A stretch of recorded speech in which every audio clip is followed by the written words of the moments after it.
Déjà, merci à toutes les personnes qui sont là.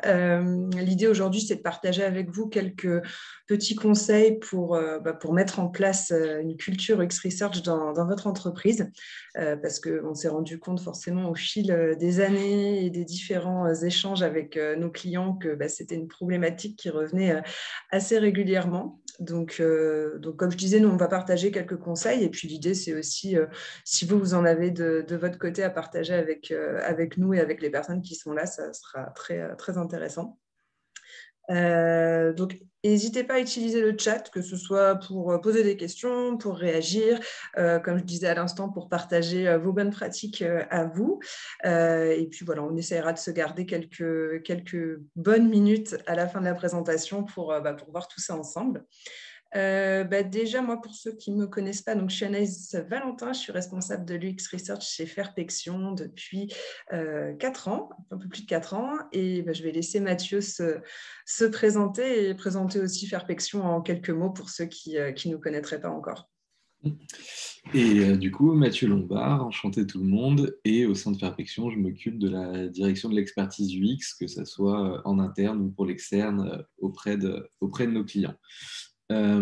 Pour le chat, comme Anaïs l'a dit, vous pouvez commenter. Et une petite chose à faire pour que les messages s'affichent bien auprès de tout le monde, quand vous utilisez le chat et que vous allez envoyer un message, juste au-dessus, vous avez A. Et par défaut, c'est tous les conférenciers, mais vous pouvez sélectionner tous les conférenciers et les participants. Comme ça, tout le monde verra bien les messages. Très bon rappel, Mathieu. Alors, je vais vous dire juste en introduction quelques mots de Fairpexion, qui on est et qu'est-ce qu'on fait. Donc, nous, notre mission au quotidien, c'est de déceler et d'identifier les leviers que les clients pourront utiliser, que nos clients pourront utiliser pour optimiser leur expérience, afin d'apporter de la valeur aussi bien pour leurs clients que pour la marque en elle-même. Donc pour ça, nous, notre mission au quotidien, ça va être d'identifier ces leviers à travers la compréhension des besoins des utilisateurs. Pour exercer cette mission, on axe nos services autour de 3 grandes thématiques. La première, c'est de proposer à nos clients une stratégie d'étude, c'est-à-dire on pourra le voir aujourd'hui, mais on va s'adapter à leur mode de fonctionnement pour apporter une stratégie d'étude qui leur correspond et qui va aller chercher les résultats et la valeur ajoutée qu'ils désirent. Le deuxième point, ça va être justement de nourrir ces stratégies d'études avec des insights et des enseignements utilisateurs importants et à la fois consolidés, que ce soit d'un point de vue qualitatif ou quantitatif, pour justement derrière être en mesure de prendre les bonnes décisions. Et le troisième pan de nos services, ça va être de proposer des recommandations concrètes et opérationnelles à nos clients pour passer du constat aux actions. C'est bien beau d'avoir fait une récolte et d'avoir plein d'éléments. Maintenant, comment on met tout ça en action pour optimiser notre expérience, nos produits, nos services. Quelques mots rapides sur Fairpexion. Donc aujourd'hui, on est une vingtaine au sein de Fairpexion. On délivre environ 150 projets par an, partout dans le monde. C'est-à-dire qu'on fait sur les 150 projets, on en fait un peu plus d'un tiers à l'international, notamment sur le continent américain et en Asie. Et on essaye aussi tout simplement d'adapter à nous, d'appliquer à nous-mêmes ce qu'on propose à nos clients, c'est-à-dire d'aller voir la satisfaction de nos utilisateurs, c'est-à-dire vous, nos clients. Et on va mesurer à la fin de chaque mission un taux de satisfaction client et comment on pourrait justement améliorer nos services grâce à ça. Donc, on essaye de ne pas reproduire l'adage qui veut que le cordonnier est le plus mal chaussé. On essaye de se faire à nous-mêmes les choses qu'on propose. Donc, ce qu'on va voir ensemble, on va essayer de découper nos conseils en 3 parties. Donc, la première partie, ça va être comment impliquer davantage ses collaborateurs, les équipes, comment on va s'adapter aussi au mode de production. Et puis enfin, comment on va pouvoir réussir à amener de la neutralité dans nos arguments, dans ce qu'on va présenter pour pouvoir convaincre plus facilement les personnes autour de nous. Et puis, comme je le disais tout à l'heure, on aura un temps d'ailleurs, ce sera plus échange que questions-réponses. Voilà, l'idée, c'est aussi, encore une fois, que vous ameniez vos conseils à vous aussi. Donc, du coup, sur la première partie, donc, comment impliquer les équipes ou ses collaborateurs? On va voir deux méthodes qui vont permettre de faire ça. La première, c'est la méthode d'Atomic Research. Je ne sais pas si c'est quelque chose qui vous est un petit peu familier. On en parle de plus en plus. En fait, ça vient de l'Atomic Design, qui est peut-être un petit peu plus familier. En tout cas, on en parle depuis un petit peu plus longtemps.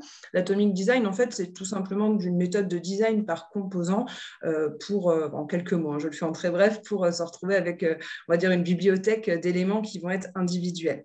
Et l'Atomic Research, en fait, ça va être un peu le même raisonnement, la même méthode. Si tu peux passer à la slide d'après, Mathieu. En fait, c'est une méthode qui va consister à décomposer tous les enseignements qui vont être issus des phases de research, donc les phases de research au sens très large, et qu'on va pouvoir pour vraiment identifier des données individuelles. Et donc, de la même façon, on va avoir une sorte de bibliothèque d'enseignement qui va pouvoir s'alimenter et se consolider en continu. Donc, très concrètement, ça va vraiment être, l'idée, c'est vraiment de passer d'une approche où on va avoir, par exemple, trois études distinctes qui vont générer des enseignements qui vont être indépendants des uns des autres, qui vont être plutôt silotés. Donc là, c'est ce qu'on voit typiquement à gauche de l'écran, où on va avoir par exemple une série d'entretiens en début d'année, ensuite un sondage quantitatif, ensuite un test à distance plus tard dans l'année. Et toutes ces études, elles vont générer des enseignements, mais qui, dans ce qu'on observe en tout cas aujourd'hui, restent la plupart du temps encore une fois, très indépendants, très silotés et très séparés, on va dire, les uns des autres. Et l'idée de l'Atomic Research, en fait, c'est de passer plus à une approche transverse, où on va pouvoir identifier dans chaque étude qui a été mise en place une donnée, donc pas qu'une évidemment, mais dans l'exemple qu'on donne en tout cas, c'est d'identifier par exemple un élément qui va parler de ce sujet. Dans l'étude qui aura été faite 3 mois plus tard, finalement, on va voir que ce sujet y revient et ainsi de suite. Et en fait, c'est toutes ces données consolidées qui vont pouvoir permettre de générer un insight qui va être intéressant. Donc, si tu passes à la slide suivante, l'idée à retenir, c'est que cette méthode, elle est transverse et l'idée, c'est d'être vraiment aussi tournée vers l'action. Donc, comme on vient de dire, le but, ça va être vraiment de regrouper les études qui, comme on vient de le dire, sont habituellement menées plutôt de manière indépendante. Et là, l'idée, c'est vraiment de les analyser dans leur ensemble pour pouvoir décomposer de manière plus précise tout ce qu'on va pouvoir trouver à l'intérieur de ces études, toutes les données qu'on va pouvoir récolter. Et ça va permettre d'avoir une vision qui soit à la fois uniformisée et centralisée et qui du coup soit plus facilement, qui est aussi plus facilement accessible et partageable avec le reste de vos équipes et les collaborateurs. Et du coup, ainsi, de pouvoir prioriser plus facilement les actions que vous allez pouvoir mettre en place sur votre roadmap ou autre. Donc, c'est vraiment une méthode transverse, tournée vers l'action. Et alors là, ça reste de la théorie, donc c'est peut-être un petit peu abstrait pour l'instant ce que je raconte. Et du coup, on a juste voulu mettre un exemple. Si tu montes sur la slide suivante, Mathieu. Donc, concrètement, à quoi ça ressemble? Là, c'est un exemple qui est issu de notre plateforme, mais ça peut être complètement fait avec du verbatim ou du quanti. Voilà, là, c'est vraiment pour vous donner une illustration un petit peu plus concrète. Sur la capture d'écran du haut, ce qu'on voit, c'est, donc, comme je disais, un feedback utilisateur qui est issu de notre plateforme. Là, on va avoir un premier niveau de décomposition, puisqu'on sait que c'est un feedback utilisateur qui va concerner une étape de test utilisateur. Donc là, on était sur la commande panier. Donc ça va être un premier niveau de décomposition. On va aussi voir, encore une fois, sur ce premier niveau, que c'est un feedback qui est négatif. Donc ça va déjà donner une première, encore une fois, je ne trouve pas d'autre mot que décomposition, classification, on va dire. Ensuite, l'idée, pour avoir un deuxième niveau, c'est d'aller vraiment creuser dans le verbatim. Et là, on voit par exemple que ce verbatim, il y avait deux choses qui ressortaient, qui étaient intéressantes. C'était à la fois un sujet sur la livraison et un autre sur la méthode de paiement. Donc, l'idée, c'est encore une fois d'identifier ces données dans le verbatim, de pouvoir les identifier pour pouvoir par la suite, en fait, faire ce travail sur toutes les verbatims, tous les feedbacks utilisateurs, et à la fin, avoir une vue consolidée et regroupée de toutes les données, toutes les verbatims qui concernent, par exemple, les moyens de paiement. Donc, c'est ça. L'idée, c'est vraiment en fait de diviser de diviser la donnée pour au final mieux la regrouper et mieux voir en fait, son niveau d'importance et donc prioriser. Donc toutes les étapes qu'on a vues précédemment. Et donc vous allez me dire tout ça c'est top, mais comment on le met en place, et ça c'est la slide suivante, Mathieu. Donc évidemment pour faire ça il faut, chose très basique, avoir un outil qui est adapté. Donc un outil, ça peut être une plateforme comme la Note, ça peut être tout simplement un Airtable, un Notion, Dovetail le fait aussi. Enfin voilà, il y a vraiment pas mal d'outils aujourd'hui qui permettent de faire ça. Ça peut aussi, pourquoi pas, pour commencer, être un tableau Excel. Ça peut marcher aussi, même si ça va être un petit peu plus limité, mais ça peut fonctionner aussi dans un premier temps. Mais en fait, au-delà de l'outil, comme je viens de vous dire, finalement, il y en a pas mal qui existent, donc ça va pas être on va dire que ça va pas être le plus difficile à faire et à mettre en place. En général, le vrai enjeu, ça va être surtout sur le côté de repenser l'organisation, puisqu'encore une fois, pour pouvoir mettre en place de l'Atomic Research, l'idée, c'est vraiment de travailler en équipe, d'uniformiser, comme on l'a vu, les systèmes et de casser en fait tous les silos qu'il peut y avoir entre les équipes et même parfois au sein des équipes, ça arrive aussi. Donc voilà, c'est de mettre le plus de transparence, le plus de transversalité possible pour pouvoir faire circuler en fait l'information et la donnée plus facilement. Donc ça, c'est une première méthode, l'Atomic Research. On pourra y revenir par la suite si vous avez des questions ou des réactions, ou si vous avez déjà tenté d'ailleurs de mettre ça en place chez vous. Une deuxième méthode qui peut permettre d'impliquer plus facilement les équipes, ça va être les tests en interne. Alors là, j'imagine que vous allez vous dire, mais les tests en interne, je ne comprends pas quand on parle avec vous. En général, vous nous les déconseillez. Oui, complètement, et on continue à les déconseiller quand on est dans un objectif vraiment de research et d'apprentissage, parce que du coup, forcément, on sait qu'il va y avoir un biais. Parce que les gens qui sont dans votre entreprise, ils vont déjà connaître très bien le secteur. Et quand j'ai le secteur, ça ne va pas être avoir une appétence sur le secteur, ça va être connaître le secteur de l'intérieur. Donc, sur des questions toutes bêtes, du wording, des choses que, on va dire, un utilisateur n'est pas censé savoir. Donc, il va déjà y avoir ce biais-là. Il va connaître l'entreprise aussi, il va connaître peut-être même le projet. Il va être impliqué de manière directe ou indirecte dans ce projet, où il va connaître les parties prenantes. Donc, c'est vrai que quand on a un collègue qu'on aime bien qui vient nous faire tester un projet sur lequel il a travaillé toute la semaine, ça va être plus compliqué de lui dire non, là, ce que tu as fait, ce n'est pas terrible. Donc, forcément, on sait qu'il va y avoir un biais qui va être relativement élevé. Mais une fois qu'on sait qu'il y a ce biais, encore une fois, dans un objectif de research, ça peut être intéressant pour des objectifs de communication interne. Et d'ailleurs, je fais un petit clin d'œil à nos clients de chez Kiabi qui m'ont largement inspiré cette slide. L'idée, en fait, c'est de faire des tests en interne. Ça va vous permettre de faire rayonner justement le travail que vous avez effectué.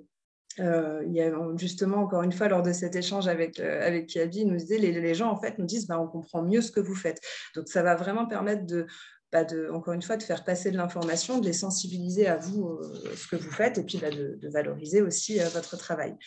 Le deuxième point qui va être très intéressant, c'est que ça va les rendre aussi acteurs du projet. Donc, ça va être eux qui vont pouvoir en fait donner leur avis, et ils vont pouvoir aussi orienter les décisions. Et ça, c'est toujours hyper valorisant en fait de pouvoir contribuer à un projet.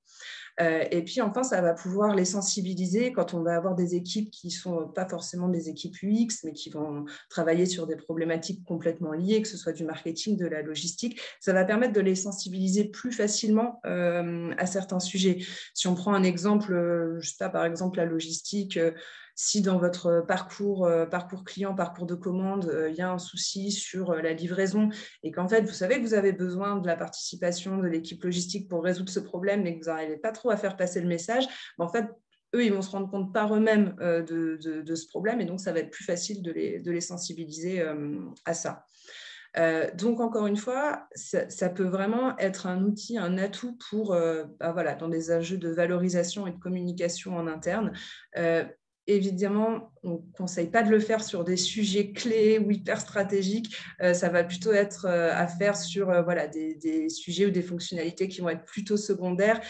Et encore une fois, prenez pas les enseignements qui en sortent vraiment au pied de la lettre. Voilà, ça va être plutôt dans un objectif de communication que de research pur, puisque vous savez qu'il va y avoir un biais assez élevé côté research. Mais en tout cas, c'est un exercice assez intéressant à faire. Et du coup, pour continuer la discussion ensemble, maintenant qu'on a vu ce premier point présenté par Anaïs, on peut se demander comment on va s'adapter aussi au mode de production de l'entreprise dans laquelle on est. Et pour ça, on a ciblé en fait 2 grands moments dans la vie d'un projet. Le premier moment sur lequel on aimerait échanger avec vous, ça va être tout ce qui va être lié à la phase de développement et notamment à travers tous les process de développement et les modes de fonctionnement agiles.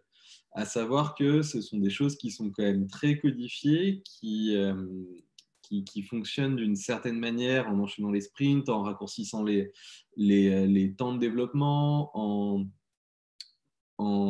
coupant aussi, en découpant les différents projets sous différentes phases. Et beaucoup de nos clients nous disent on a des difficultés tout simplement à effectuer des phases de test pendant ces développements agiles.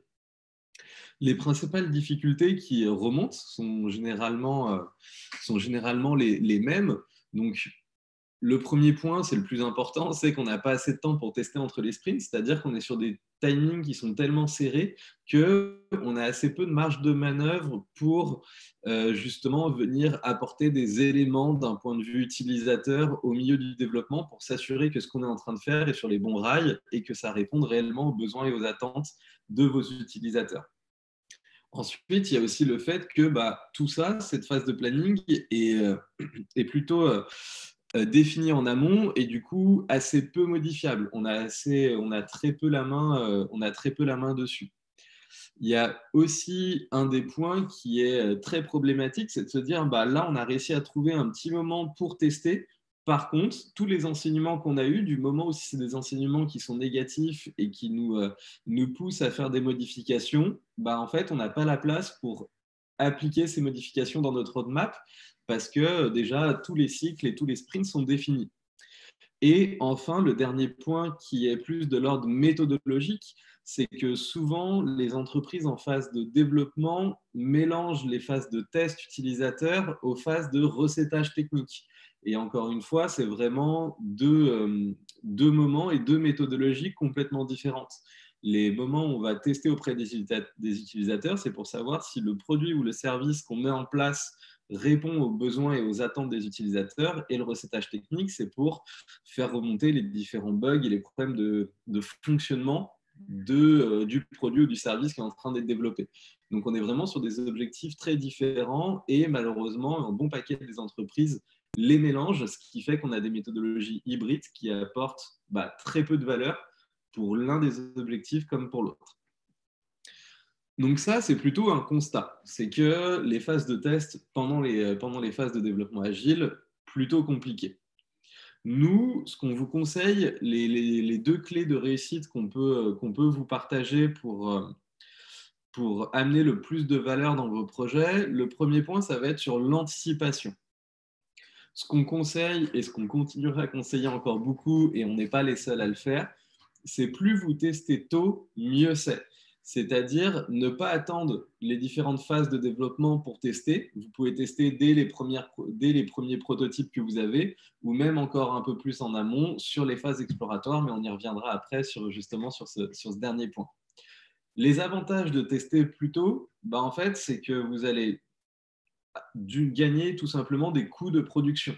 C'est-à-dire que vous pourrez économiser des sprints parce que vous allez moins faire d'aller-retour entre ce qui est prévu et ce qu'il faut sortir à la fin. C'est que vous allez limiter votre marge d'erreur, donc réduire le coût de designer, de développeur, etc.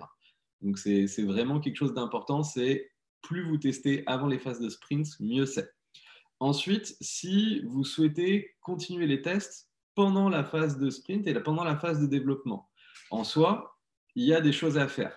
Le point, c'est d'anticiper des plannings qui sont courts et le plus important, c'est que les personnes qui vont être en charge de ces différentes parties de tests et d'études auprès des utilisateurs, c'est au moment où justement le planning de ce cycle de développement va être mis en place, ça va être de travailler avec ces personnes-là qui sont en charge du planning pour dire, bah voilà, pendant toutes les phases de développement, on a besoin de X jours, X semaines à tel et tel moment du développement pour tester ces fonctionnalités-là qui viennent d'être développées. Et justement, le point qui suit, c'est s'assurer d'avoir le temps de faire des modifications. C'est que quand on va travailler main dans la main avec l'équipe technique qui va mettre en place le planning, ça va être d'une part de dire j'ai besoin de telle fenêtre pour tester, mais derrière aussi laisser des phases dans les sprints pour revenir en arrière et potentiellement aussi modifier suite au résultat du test. Encore une fois, c'est que si on a des enseignements, c'est bien, mais si on ne fait rien de ces enseignements, ils ne servent pas à grand-chose. Donc, toujours penser qu'on a à la fois besoin de partir d'enseignements pour créer un constat, mais aussi avoir du temps pour mettre en place des actions. C'est un point qui est très important. La deuxième clé de réussite, selon nous, ça va être la notion de cadrage. C'est comment on va cadrer les différents tests du moment qu'on va en faire pendant ces phases de développement. Déjà, le premier point, c'est de se dire qu'on ne pourra pas tout tester. Ça ne va pas être possible, tout ne va pas rentrer et il faudra faire des choix entre les sujets qui sont le plus stratégiques et les sujets qui sont le plus, on va dire, secondaires. Qu'est-ce qui amène le plus de valeur à vos utilisateurs? Qu'est-ce qui amène le plus de valeur comme fonctionnalité à votre marque? Et par valeur, ça peut être vraiment multiple. Ça peut être les fonctionnalités qui vont booster l'engagement, ça va être des fonctionnalités qui vont booster la satisfaction. Tout ça, il faut réussir grâce à des petits exercices, par exemple comme des matrices d'Eisenhower ou des choses comme ça, pour venir prioriser les sujets et de se laisser du temps de tester les sujets les plus importants et mettre les autres de côté. On verra après qu'on a quelques aussi solutions pour venir tester ces sujets plus secondaires si c'est important pour vous aussi en interne. Ensuite, maintenant qu'on a fait le choix de se dire, bah, sur l'ensemble de mes sujets, je vais en tester que un ou deux, il faut pour chacun de ces tests-là aussi limiter les objectifs du test. C'est-à-dire que si d'un côté, dans ce test, on veut valider l'ergonomie qui est mise en place, on veut valider l'appétence de la fonctionnalité, on veut vérifier si dans l'ensemble du parcours, la fonctionnalité qui a été ajoutée s'intègre bien. Déjà, ça va faire trop d'objectifs, sachant que vous aurez à chaque fois un temps très court pour tester. Donc, plus vous allez ajouter des objectifs, plus vous allez avoir une méthodologie qui va être lourde et plus vous aurez besoin de temps pour la mettre en place, du temps pour le terrain, du coup la récolte des données et le temps d'analyse. Comme vous avez choisi et priorisé les sujets entre eux, il est important de choisir et prioriser les objectifs pour chacune de ces études. Nous, ce qu'on conseille, c'est de choisir un objectif par sujet et de le dérouler. C'est-à-dire qu'on resserre le scope, mais par contre, on le fait à fond, au lieu d'essayer de faire plein de choses dans un temps très court où ça ne passera pas. Donc, voilà, selon nous, pour s'adapter à un bon cycle de développement agile, c'est à la fois de l'anticipation et à la fois du cadrage pour prioriser les différents sujets. Maintenant, une fois qu'on a fait cette anticipation, une fois qu'on a fait ce cadrage, qu'est-ce qu'on applique comme méthodologie directement pour répondre à ce besoin d'étude? Nous, ce qu'on conseille avec Anaïs, c'est plutôt de mettre en place des méthodologies qui sont qualitatives. Pourquoi ici des méthodologies qualitatives? C'est que en termes de timing, on verra qu'on a certains formats de méthodos qui peuvent plutôt bien s'adapter, mais on a aussi le principe des méthodologies qualitatives, c'est d'aller chercher le comment l'expérience est vécue et pourquoi l'expérience est vécue ainsi. Et dans une phase de développement, l'élément le plus important à avoir, c'est comment cette expérience est vécue. Donc, toutes ces informations autour du comment, ça va être justement des points très importants pour savoir comment concevoir, comment développer et qu'est-ce que je dois livrer à terme. Donc, c'est pour ça que nous, on choisit plutôt des méthodologies quali. Ensuite, dans ces méthodologies-là, on a quand même un sacré panel de méthodes et d'outils, lesquels on peut utiliser. Nous, notre reco, elle est plutôt simple, c'est-à-dire que pour les sujets prioritaires, les sujets où on s'est bloqué un temps pour aller les investiguer. on vous recommande plutôt les méthodologies qui vont être des méthodologies déportées. Ça peut être des tests utilisateurs à distance, par exemple, comme nous, on peut les faire chez Fairpection, mais comme aussi d'autres acteurs du marché peuvent les faire. Pourquoi ces méthodologies-là? Tout simplement parce que le fait de les booster par un apport technologique comme une plateforme en ligne, comme travailler sur des panels qui sont déjà existants, des choses comme ça, bah vous allez économiser du temps dans la mise en place de l'étude, mais aussi dans la récolte des résultats. C'est-à-dire que toute la partie logistique qui est assez incompressible sur des méthodologies plus quali et plus classiques comme des entretiens, des focus group, etc., bah là, vous allez réduire tous ces éléments logistiques pour justement avoir une méthodologie qui fit mieux avec des cycles de développement agile et des temps courts. Ensuite, pour les sujets secondaires, nous, ce qu'on recommande, si vous voulez vraiment les tester, eh ben, c'est de repartir sur ce qu'Anaïs a dit tout à l'heure, les tests en interne, par exemple. Donc, c'est ce qu'on appelle, nous, les tests version guérilla, c'est-à-dire qu'on va prendre une méthodologie de base et on va plutôt enlever tout un tas d'éléments pour se dire, bah voilà, avec peu de temps, peu de moyens et en acceptant des biais qui peuvent être très importants, je vais aller récolter quelques enseignements.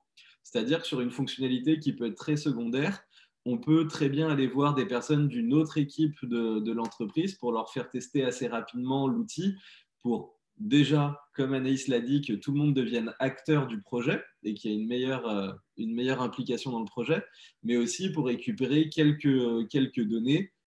Par contre, on répète encore une fois, vous pouvez le faire avec des tests version guérilla ou par exemple, si vous êtes... on a travaillé aussi avec des entreprises, par exemple, comme Leroy Merlin, et on leur disait, bah, par exemple, une fois que vous avez votre prototype sur votre téléphone, allez à l'entrée du magasin, demandez à quelques personnes directement. Donc, vous n'allez pas avoir des vraies conditions, d'une vraie méthodologie appliquée. Vous allez plutôt être sur un échange très bref, sur des personnes qui ont peu de temps, qui ne vont pas avoir une attention qui va être complètement centré et focusé sur ce que vous allez leur dire, mais vous allez déjà récupérer quelques enseignements qui peuvent être très intéressants. Donc voilà, il existe des méthodologies en version guérilla, que ce soit en interne ou en externe, où vous allez pouvoir essayer de récupérer quelques infos. Nous, on les conseille, comme je le disais, pour plutôt les sujets secondaires, parce qu'il y a des biais qui sont quand même importants. Donc ça, c'est ce qu'on recommande au niveau des phases de développement agile, c'est-à-dire qu'on a un cadre très présent et comment on va s'intégrer dans ce cadre très présent. Maintenant, au niveau d'une seconde phase de développement d'un projet, c'est la phase d'exploration. Donc, c'est vraiment au début de la conception d'un projet et d'un service.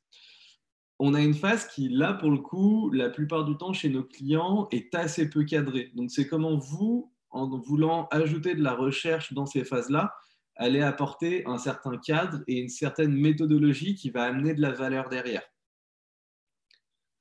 Nous, ce qu'on propose dans ces phases exploratoires, ça va être de travailler un mindset qui va être plus scientifique au niveau de la recherche. C'est-à-dire, c'est que quand on est quand on est à l'initiative d'un nouveau projet, souvent ce projet-là, que ce soit un produit, un service ou toute autre chose, on va partir d'une idée ou de conviction. Nous, ce qu'on conseille, c'est d'amener un cadre à ce moment-là en transformant ces idées et ces convictions en hypothèses à valider, en hypothèses de recherche.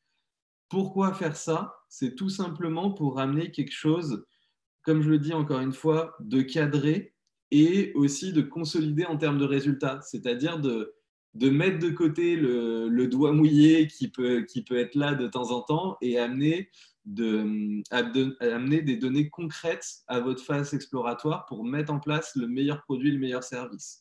C'est l'exemple que je mets en dessous et c'est des cas qui arrivent assez fréquemment dans la demande quand on travaille avec nos clients. C'est par exemple une idée qui peut être formulée. Nous avons pour idée de développer une nouvelle barre de recherche avec de l'autocomplétion pour régler les problèmes d'accès à notre nouvelle gamme de produits. Donc ça, c'est un sujet qui est plutôt courant dans ce que nous proposent nos clients. Si on transforme cette idée-là en hypothèse à valider, on peut le découper en 3 hypothèses avec déjà cette simple phrase. La première hypothèse à valider, c'est de se dire que la nouvelle gamme de produits n'est pas accessible. La deuxième hypothèse, c'est que la barre de recherche peut être améliorée. Et la troisième hypothèse, c'est de se dire que l'autocomplétion facilite la recherche de produits. déjà, on va avoir quelque chose de beaucoup plus cadré et de beaucoup plus construit dans la réflexion. Maintenant, comment on va venir répondre à ces hypothèses?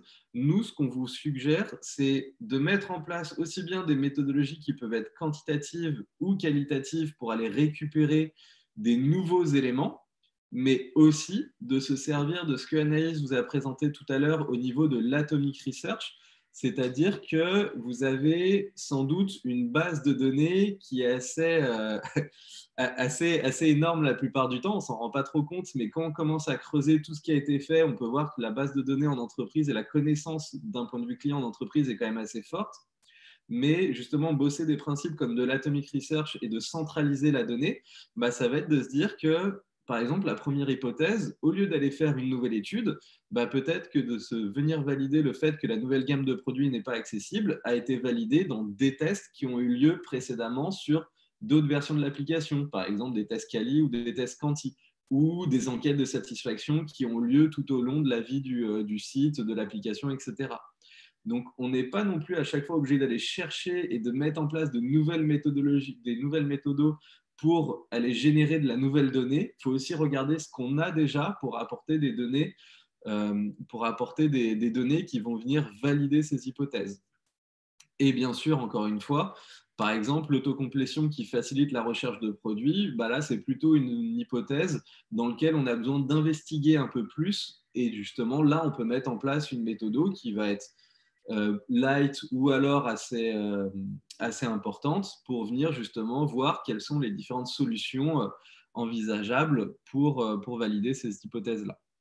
Donc ça, c'est un point qui est important, c'est qu'on a pu voir aussi bien que dans les phases de développement agile, on a un cadre complexe, bah, comment on va rentrer dans ce cadre-là, et dans des phases généralement d'initiative des projets et exploratoires, on est plutôt dans des zones, on va dire, très larges, et ben comment en fait, avec de la recherche, on va venir apporter du cadre et apporter de la cohérence dans ce qu'on va faire et justement apporter des données aussi bien quali, quanti, ou aller piocher dans notre atomic research pour venir valider nos hypothèses et, c'est ce que je mets en bas, transformer vos idées en données fiables. Et justement, sur ce dernier point, je laisse la parole à Anaïs pour la troisième partie, justement, qui va traiter Ouais, cet élément-là. super transition, Mathieu, bravo. Donc effectivement, la dernière partie, on va voir comment on peut aussi amener de la neutralité du coup, pour pouvoir, dans nos arguments, pour pouvoir convaincre plus facilement en interne de la nécessité des démarches d'UX Research. La première chose, ça va être amener de la neutralité dans la démarche. Donc, c'est la première option, on va dire. Et donc, ça peut se faire tout simplement avec une vision externe. Alors, externe, ça peut être une agence, ça peut être un cabinet de conseil, ça peut aussi être un freelance, ça peut être plein de choses, mais c'est vrai qu'il y a vraiment un intérêt, on va dire une plus-value à amener des personnes externes sur certains sujets, parce qu'en fait, ça va vraiment avoir un positionnement neutre qui va aussi faciliter la prise de décision. On sait qu'on est souvent confronté à Michel de, de cette équipe pense qu'il faudrait faire comme ça. Oui, mais Jacqueline, oui, les prénoms sont très modernes dans mes exemples, pense qu'il faudrait plutôt faire comme ça. Donc ça, c'est vraiment des débats qui, en général, sont très consommateurs de temps, d'énergie, qui finalement sont pas tous très objectifs puisque en général on est tous forcément c'est pas conscient mais on va tous un peu prêcher pour notre paroisse et donc tirer un petit peu les choses de la manière dont ça nous arrange. Donc l'idée c'est d'avoir une personne extérieure à tout ça qui va justement amener de la neutralité et faciliter la prise de décision et de la bonne décision, on va dire. Le deuxième avantage, c'est que ça va pouvoir apporter une expertise sur un domaine qui va être vraiment spécialisé. Donc là, en l'occurrence, tout ce qui va être UX Research. Et pourquoi c'est important, c'est que tout simplement, ça va renforcer la crédibilité quand vous allez porter des discours. Puisque si on se dit, oui, mais voilà, eux, tel acteur, ils sont vraiment spécialisés dans ce domaine, donc vraiment, ils connaissent bien ce qu'ils font. Donc forcément, ça va renforcer la crédibilité de votre discours. Et puis enfin, c'est vrai que d'avoir une personne externe à qui on peut déléguer certains sujets, ça va vraiment être un gain de temps pour les équipes en interne qui vont pouvoir du coup allouer ce temps sur d'autres projets.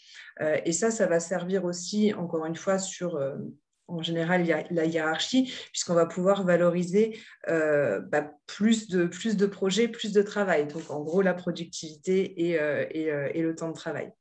Donc, encore une fois, on sait que si c'est quelque chose qui demande du budget, qui demande de l'argent, donc on ne peut pas le faire sur tous les sujets et sur toutes les phases de test et sur tous les projets qu'on a, évidemment. Mais l'idée, c'est vraiment de le prioriser en fonction de l'importance des sujets. Et ça rejoint aussi tout ce qu'on disait tout à l'heure, le faire, on va dire, en priorité sur des sujets plus stratégiques, plus importants. Mais voilà, ça va vraiment permettre de valoriser à la fois la pertinence et même parfois la nécessité en fait de mettre en place certains projets, et puis aussi, comme je disais, la productivité des équipes en accélérant en accélérant et facilitant la prise de décision, et puis aussi en valorisant la quantité de travail et de projets qui aura pu être menés. Donc ça, c'est une première option pour amener de la neutralité, encore une fois, là au niveau de la démarche. L'idée, ça va être aussi d'amener de la neutralité dans les données. Et notamment grâce aux chiffres. Alors, ça ne veut absolument pas dire qu'une donnée qualitative n'est pas fiable ou n'est pas neutre. Mais si on prend un exemple tout bête de données quantitatives, 56% des utilisateurs n'aiment pas la présentation des informations sur cette fiche produit, ou une verbatim utilisateur qui va dire j'aime pas la présentation de la fiche produit parce que je ne trouve pas les informations sur les dimensions du produit en question. Ces deux données qui sont effectivement neutres et qui sont en soi fiables. Sauf que le chiffre, ça va englober une masse de personnes, alors que le verbatim, ça va vraiment être orienté vers un individu. Et donc, quand vous allez présenter ça à vos managers ou aux équipes en transverse, le chiffre va tout de suite apparaître comme plus factuel et donc plus convaincant, parce qu'en fait, c'est beaucoup plus difficile à contrer. On peut dire oui, mais Mathieu qui a dit qu'il ne trouvait pas les informations sur les dimensions, c'est parce qu'il est bête, il n'a pas trouvé. Pardon Mathieu. Alors qu'on ne peut pas dire oui, mais c'est 56%, non, ils ont forcément tort, c'est forcément le problème. Donc, c'est beaucoup plus difficile de contrer une donnée quantitative. Alors, une fois qu'on a dit ça, ça ne veut pas dire qu'on doit se contenter et qu'on peut se contenter uniquement de données quantitatives. Évidemment, si on reprend cet exemple, ou même l'exemple d'une donnée analytics, si on se dit, voilà, on a tant de pourcents de rebond, de taux de rebond sur cette page, ça, c'est une information qui va être importante, qui va être convaincante, qui va vous permettre d'amener le sujet. On va dire, voilà, on a un problème sur cette page, il faut le traiter.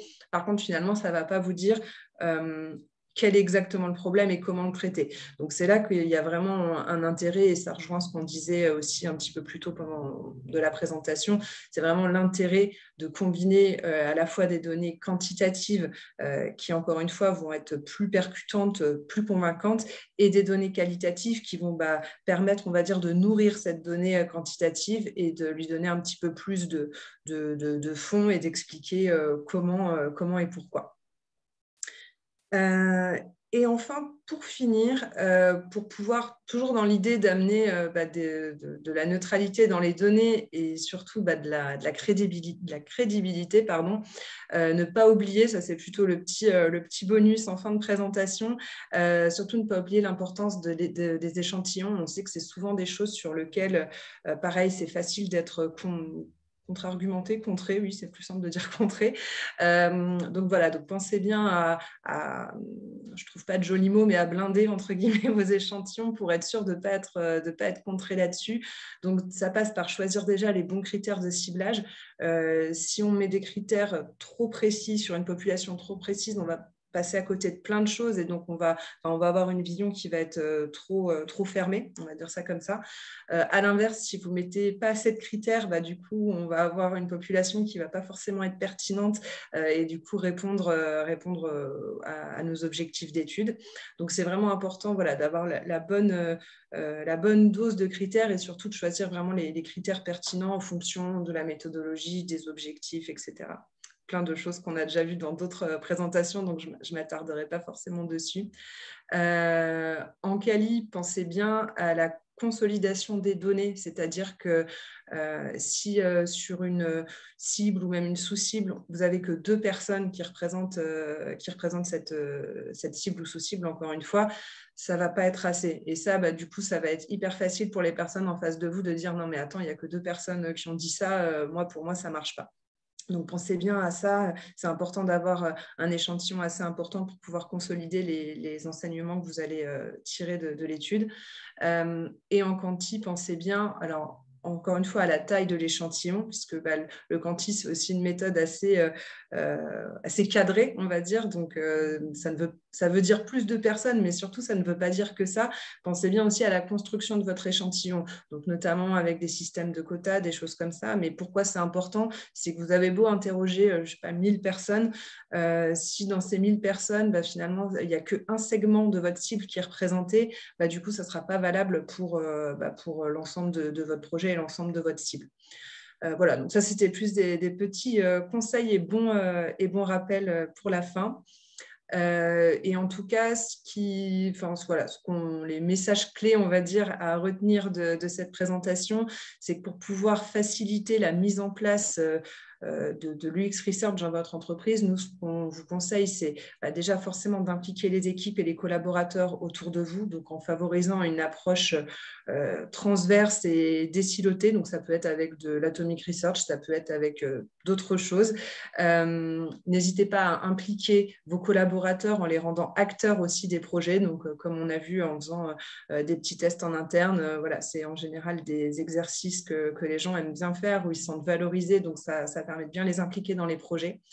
Ensuite, comme disait Mathieu, de s'adapter au mode de production, donc soit en s'adaptant à un cadre qui est déjà mis en place, soit au contraire en construisant un cadre s'il n'est pas encore justement mis en place ou existant dans l'entreprise. Et enfin, bien penser à apporter de la neutralité pour pouvoir être crédible et pouvoir convaincre. Donc, soit en faisant appel à une personne externe lorsque c'est pertinent. Encore une fois, ça n'est pas toujours et il faut aussi prioriser les projets. En amenant des données chiffrées pour faciliter l'argumentation et en ayant des échantillons qui soient fiables pour qu'on ne puisse pas vous contrer.